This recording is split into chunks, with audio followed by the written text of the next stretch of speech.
Judges chapter 3.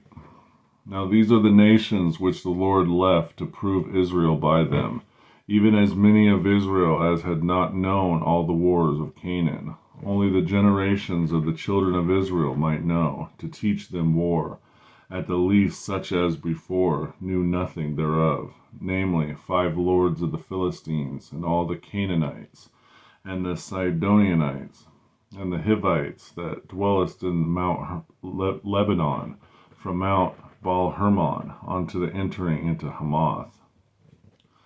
And they were to prove Israel by them, to know whether they would hearken unto the commandments of the Lord, which he commanded their fathers by the hand of Moses, when the children of Israel dwelt among the Canaanites, the Hittites, the Amorites, the Perizzites, the Hivites, and the Jebusites. And they took their daughters to be their wives, and gave their daughters to their sons, and served their gods. And the children of Israel did evil in the sight of the Lord, and forgot the Lord their God, and served Balaam and the groves. Therefore the anger of the Lord was hot against Israel, and he sold them into the hand of Chuchemirathim, king of Mesopotamia. And the children of Israel served Chuchemirathim 8 years. And when the children of Israel cried unto the Lord raised up a deliverer to the children of Israel, who delivered them, even Othniel, the son of Kenaz, Caleb's younger brother.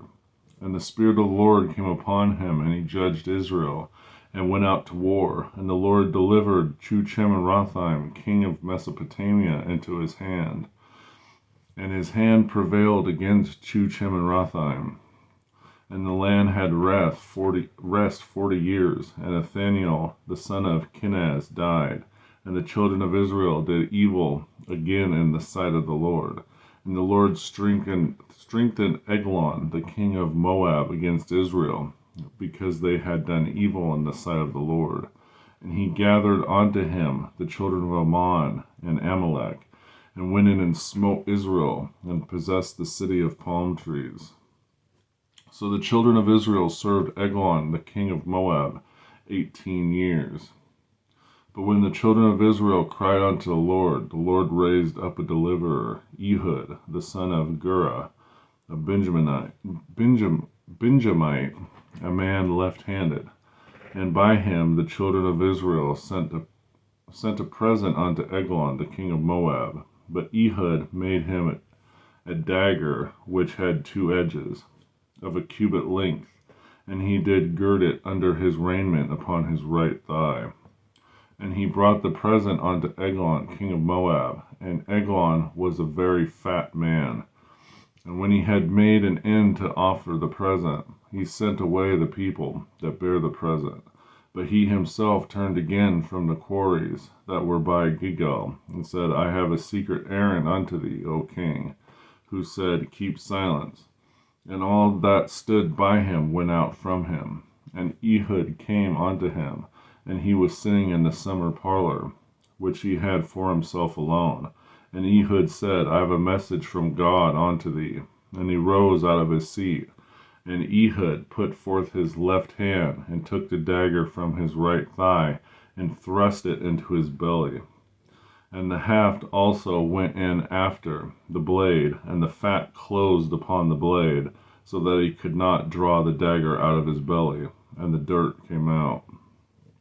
And Ehud went forth through the porch, and shut the doors of the parlor upon him, and locked them.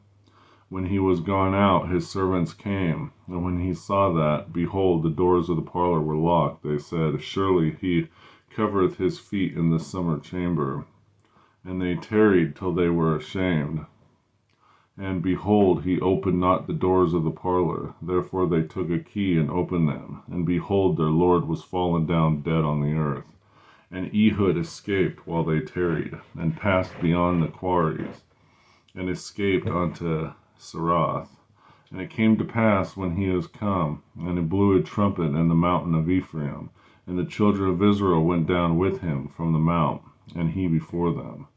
And he said unto them, Follow after me, for the Lord hath delivered your enemies, the Moabites, into your hand. And they went down after him, and took the fords of Jordan towards Moab, and suffered not a man to pass over. And they slew of Moab at the time about 10,000 men, all lusty, and all men of valor, and there escaped not a man. So Moab was subdued that day under the hand of Israel, and the land had rest 80 years. And after him was Shamgar, the son of Anath, which slew the Philistines 600 men with an ox goad, and he also delivered Israel. Judges chapter 3.